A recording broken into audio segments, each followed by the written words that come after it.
මුලින්ම සියලුම දෙනාට සුබ අලුත් අවුරුද්දක් වේවා කියලා ප්‍රාර්ථනා කරනවා. ඉතින් දින කිහිපයක් ගිහිල්ලා තමයි තියෙන්නේ මේ වෙද්දි.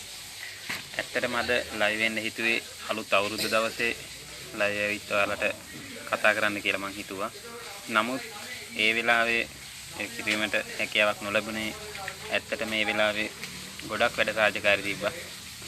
ඉතින් ඒ නිසා අද හිතුවා පුංචි වෙලාවකට ඔයාලා සියලුම දෙනාට කතා කරන්න.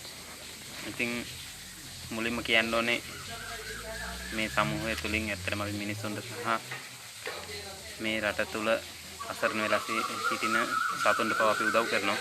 ඉතින් ඒ ගැන පුංචි දේවල් ටිකක් මතක් කරන්න තමයි අද ලයිව් එකෙන් හිටියේ. ඉතින් මම මුලින්ම සඳහන් කරන්නම් මේ සති කිහිපය තුල, ඒ කියන්නේ අප්‍රේල් මාසේ 1 වෙනිදා ඉඳලා මේ දවස දක්වා මේ සති 3 තුල අපි කරපු සමසත්කාර වැඩසටහන් ගැන. මුලින්ම අප්‍රේල් මාසේ 1 වෙනිදා අපට කරන්න පුළුවන් වුණා ශ්‍රවණාබාධිත දරුවෙකු සඳහා උදව්වක්. ඒ වගේම අප්‍රේල් මාසේ 1 වෙනිදාම අපට පුළුවන් වුණා කුරුණෑගල ප්‍රදේශයේ ආර්ථික අපහසුතාව තියෙන පවුලක් සඳහා උළු 1000ක් හොයලා දෙන්න කියලා පණිවිඩයක් කිව්වා. ඇත්තටම සතුටින්ම කියන්න ඕන පණිවිඩය තමයි ඒ උළු 1000ක් අවශ්‍යයි කියලා අපි මුහුණු පොත තුල පළ කළ පෝස්ට් එකට ඇත්තටම උළු 20000කට වඩා ප්‍රමාණයක් කුරුණෑගල දිස්ත්‍රික්කයේ අපට සිටින බොහෝ මිනිසුන් අපට කතා කරලා උළු 20000කට වඩා වැඩි ප්‍රමාණයක් දෙන්න පොරොන්දු වුණා. ඉතින් මේ වීඩියෝ එකෙන් විශේෂයෙන්ම ඔයාලට මතක් කරනවා ඔයාලා ප්‍රදේශයේ ආර්ථික අපහසුතාව තියෙන නව නිවාස ඉදි කරන හෝ ඉදි කරලා තියෙන නිවාසයකට උළු අවශ්‍යයි නම් පාවිච්චි කරන ලද පාවිච්චි කළ හැකි උළු අවශ්‍යයි නම් ඇත්තට මට කතා කරන්න. මොකද එය සොයා දීමට කුරුණෑගල දිස්ත්‍රික්කයේ අවට සිටින අයට සොයා දීමට හැකියාව තිබෙනවා. ඒ වගේම තමයි ඊට පස්සේ අප්‍රේල් මාසේ 4 වෙනිදා එක්තැන් වෙලා ඉන්න අම්මා කෙනෙකුට බෙහෙත් අරන් දෙන්න හැකියාව ලැබුණා මාවතගම ප්‍රදේශයේ.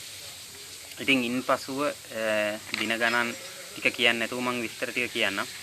ඊට පස්සේ අප්‍රේල් මාසේ 8 වෙනිදා නදීරාජගේ උපන්දිනය තිබ්බා. ඒ වගේම සමූහයට වසරක් පිරීම නිමිත්තෙන් මොනරාගල ප්‍රදේශයේ මාරියාරාව කියන ගම්මානයේ සහ ඒ අවට ගම්මාන කිහිපයක සිටින දරුවන් සතුටු කරන්න නදීරාජ මට කතා කරලා දුරකථනයෙන්ම සම්බන්ධ වෙලා කිව්වා මල්ලි මේ වගේ වැඩසටහනක් කරමු කියලා.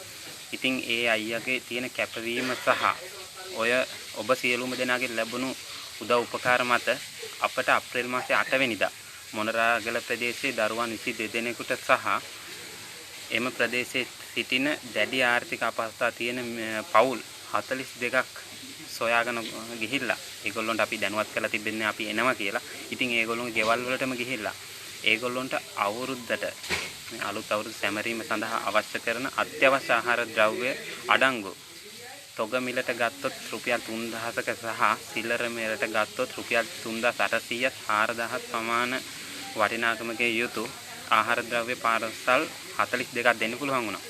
ඉතින් එහිදී තව දෙයක් කියව යුතුයි. ඊයේ දිනේදී අපි ආහාර ද්‍රව්‍ය මිලදී ගත්ත ආයතනයෙන් අපට පණිවිඩයක් දීලා තිබ්බා. අපි ඔවුන්ට ලබා දීපු මුදලින් රුපියල් 10000ක් නැවතත් අපට ලබා දෙනවා කියලා. ඉතින් ඒ ඇත්තටම ලබා දුන්නා. ඉතින් සියලුම දෙනාට කිව යුතුයි 10000 අපි ගාව තියෙනවා. ඒ වගේම එයින් ඔබ සියලුම දෙනා විසින් නම් කරන යම් කිසි සමසත්කාර වැඩසටහනක් සඳහා අපි යොදවීමට කැමැතියි. ඉතින් ඒ වගේම තමයි අවුරුදු සතිය තුල විශේෂයෙන්ම තංගල්ල ප්‍රදේශයේ එක දරුවන් සහ අම්මා කෙනෙකු ගැන පණිවිඩයක් ආවා. අවුරුද්ද වෙලා ඇත්තටම කන්න බොන්නත් නැහැ කියලා. ඇත්තටම ඒ දරුවෝ පුංචිම දරුවා ඉපදී මාසෙයි වෙන්නේ. ඉතින් තාත්තා දාලා ගිහිල්ලා. ඉතින් අපට ඒ දරුවන්ට ඒ වෙලාවේ හැටියට කරන්න පුළුවන් උපරිමය තංගල ප්‍රදේශයේම අයියා කෙනෙක් තමයි තමන්ගේ වයිෆ් එක ගිහිල්ලා එතෙන්ට ගිහිල්ලා ආයට උදව් කරේ.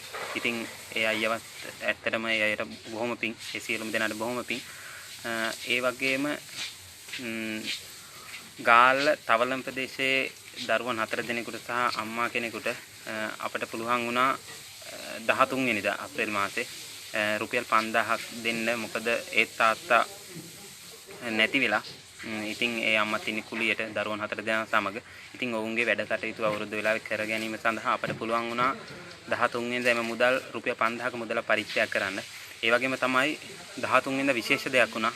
ඒ තමයි ගිරිඋල්ල ප්‍රදේශයේ මීට සති 3කට පෙර අපට පැවසූ ගැහැණු දරුවන් 4 දෙනෙක් සිටින අම්මෙකුට සහ තාත්තෙකුට ඔවුන්ට තමන්ගේ නිවසේ වහලය ගසා ගැනීමට වසර 5ක පමණ කාලයක සිට නොහැකිව සිටියා. ඉතින් අන්නේ වසර 5 කාලය තුර නොහැකිව සිටින ඒ උදව්ව ඒක ඇත්තන විශාලම ශක්තියක් විදිහට ඒගොල්ලෝ ඇත්තටම ඇස්වලින් කඳුළු ඇවිල්ලා අපිට කතා කරලා ඒගොල්ලෝගේ තිබ්බ සතුට ප්‍රකාශ කරන්න. ඉතින් ඒ දෙමාපියන්ට ශක්තියක් වෙමින් ඒ අවශ්‍ය කරන වහලය පමණක් නෙවෙයි ඇත්තන බිමට සිමෙන්ති දාලා දීලා අලුත් අවුරුද්ද වෙද්දී ඒ දරුවන් සහ ඒ දෙමාපියන් දෙපළ පදිංචි කිරීමට හැකියාව ලැබුණා. ඒත් ඇත්තටම බොහෝම ලිහිත මහතින් කැපවීමෙන් වැඩ කරේ නදීර අයියා සහ ඔහුගේ හිතමිතුරා. ඉතින් ඒගොල්ලෝ ඇත්තටම විශේෂයෙන්ම සිහිපත් කරන්න ඕනේ. ඒගොල්ලොන්ගේ උදව් උපකාර නිසා තමයි ඒ විදිහටම ලස්සනට කරන්න හැකියාව ලැබුණේ. ඒ වගේම 13 වෙනිදා නැවතත් අපි ගියා ගිරිඋල ප්‍රදේශයේ සොයන් රැකියාවක් කරන අම්මා කෙනෙක් බලන්න. ඉතින් ඒගොල්ලන්ට උදව් කිරීමට කලින් අපි ගියේ බැලීම සඳහා ඒට තමයි අපි උදව් කරලා නැහැ. නමුත් අපි 13 වෙනිදා පරණ අවුරුදු දවස උනත් අපි ගියා ඒ ගැන සොයා බලන්න. ඒ වගේම තමයි 13 වෙනි දින නැවතත් අපට හැකියාව ලැබුණා කුලියා පිටිය ප්‍රදේශයේ සිටින අම්මෙකුට සහ දරුවන් 3 දෙනෙකුට උදව් අරගෙන යන්න. ඒ වගේම අප්‍රේල් මාසයේ ඒ සතිය තුල බේරුවල ප්‍රදේශයේ දරුවන් 2 දෙනෙකුට පාසල් උපකරණ ලබා දීමට හැකියාව ලැබුණා. ඉතින් ඒ වගේම තමයි ගාල්ල ප්‍රදේශයේ තව ගාල්ල නෙමෙයි මාතර ප්‍රදේශයේ තව එක් දරුවෙකුට උදව් කිරීමට අපි සියලුම පාසල් උපකරණ මේ වෙන විට ලෑස්ති කරලා තියෙනවා. හැබැයි තාම ගිහින් දෙන්න අපට බැරි වුණා. ඒ වගේම එම දරුවාගේ ඉගෙනීමේ කටයුතු වලට මාස්පතා රුපියල් 5000ක මුදලක් පරිත්‍යාග කිරීමට ඒ දරුවන්ගේම account එකකට මහත්මියක් අපිට පොරොන්දු වෙලා තිබෙනවා. ඉතින් ඒ මුදල ලබන මාසයේ සිට එම දරුවන්ට ලැබෙන බව සතුටින් කියන්න ඕනේ. ඒ වගේම තමයි ඔබට මම මුලින් සඳහන් කරා තවලම් ප්‍රදේශයේ දරුවන් 4 දෙනෙක් ගැන. ඒ දරුවන් 4 දෙනාට මාසිකව රුපියල් 3000 ගානේ ඒ දරුවන් ඉගෙනගෙන අවසන් වෙන තුරුම මහත්මියක් ලබා දීමට ඒ දරුවන්ගේම account එකට ලබා දීමට ඊයේ දිනේදී මට කතා කරලා සැවසුවා ඒ ලබා දෙනවා කියලා. ඉතින් එයත් ලබන මාසයේ පටන් සිදු වෙනවා. ඒ වගේම තමයි තව බොහෝ දේවල් රට පුරා බොහෝ තැන්වල විවිධ ආර්ථික අපහසුතා මත සිටින විශාල පින සම්පූර්ණයෙන් මම හිතන විදිහට 100 දෙනෙකුට පමණ අපිට උදව් කිරීමට හැකියාව ලැබුණා මේ අලුත් අවුරුද්ද සැමරීම සඳහා. ඒ වගේම තමයි අද ඊයේ දිනේදී දා පෝස්ට් එක මතක ඇති කෘති මතක් සම්බන්ධව. ඉතින් ඇත්තටම විශාල මුදලක් වැය වෙන බව තමයි පෝස්ට් එක තුල මම පළ කළේ. නමුත් ඇත්තටම සතුටින් කිය යුතුයි අද වෙද්දී අපි විවිධ පාර්ශවයන් සමග සම්බන්ධ වුණා. ඉතින් එහිදී අපට ඊටාම ඒ යන අපි හිතුවේ ලක්ෂ 5මාරක් වගේ විශාල මුදලකට තමයි අපට ජායල ප්‍රදේශයෙන් අපට ලබා ගැනීමට මේ වන විට කතා කරලා තිබේ දෙමාපියන් සහ ඒ දෙමාපියන්ගේ දරුවන් විසින් හොයලා බලපු තැන. ඉතින් අපි අද දිනේ වෙද්දී අපට හොයාගන්න හැකියාව ලැබුණා. ඊටාම අඩු මුදලට ඊටාම හොඳ තත්ත්වයේ අතක් ඒ අම්මට නිර්මාණය කරලා දෙන්න පුළුවන් වගේ. ඉතින් 22 වෙනි දින ඒ අම්මා මහව ප්‍රදේශයට යනවා ඒ තමන්ගේ අත කෘතිමත ගැන බැලීමට. ඉතින් එය හැකි ඉක්මනටම ඒ අම්මාට ලබා දීමටත් මේ වන විට සියල්ලම සූදානම් කරගෙන තිබෙන බව සතුටින් කිව යුතුයි. ඒ වගේම තමයි තව විශේෂ පණිවිඩයක් දෙන්නම්. ඔබේ ප්‍රදේශයේ ඉන්නවනම් දැඩි ආර්ථික අපහසුතාව මැද ස්ථිර රැකියාවක් නොමැති ඒ වගේම දරුවන් සිටින ඉගෙන ගැනීමට දක්ෂ දරුවන් සිටින දෙමාපියන් විසින් මත්පැන් පාවිච්චි කරන්නේ නැතිනම් මුදල් විනාශ නොකර ජීවිතේ දිනන්නට වෙරදරන පවුල් සිටිනවා නම්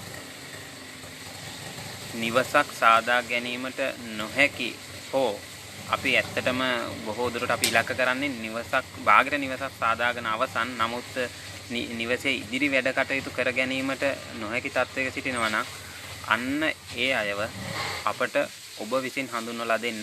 මෙන්න මේ අය ජීවිතේ බොහෝම වෙහෙස මහන්සියෙන් කැපවීමෙන් වැඩ කරනවා. නමුත් ජීවිතයට පුංචි තල්ලුවක් අවශ්‍යයි කියලා අපි කැමති ඒ මිනිසුන්ට හැකි විදිහට උදව් කරන්න. ඒ වගේම තමයි උදව් කරන්න කැමැත්තෙන් ඉන්න ඕනෑම කෙනෙකුට අපි ආරාධනා කරනවා.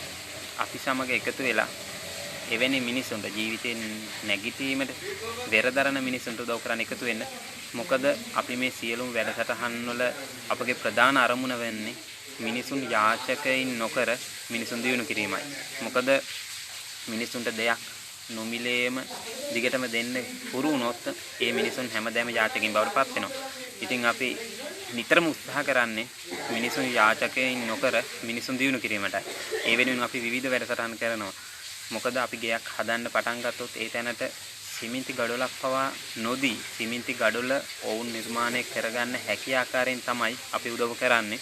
අපි උපරිම උත්සාහ කරන්නේ නිවසක් සෑදීමේදී අමුද්‍රව්‍ය පමණක් දීලා ශ්‍රමය ඔවුන්ගෙන්ම ලබා ගැනීමට. ඒ වගේම මම තව දෙයක් කියනවා. ඉතින් මේ උදව්වලදී අපට ඒ උදව්ව කියන්නේ අපි නිවසක් හදනවා නම් ඔබේ ගමෙන් අපට ශ්‍රමයෙන් අපට දායකත්වය ලබා දෙන්න. ඉතින් අපි අමුද්‍රව්‍ය දෙනවා. ඔයාලා තියෙන ශ්‍රමයෙන් දායකත්වය ලබා දෙන්න. එතකොට අපට ලක්ෂයකින් කරන්න පුළුවන් වැඩේ රුපියල් 50000කින් කරන්න පුළුවන්.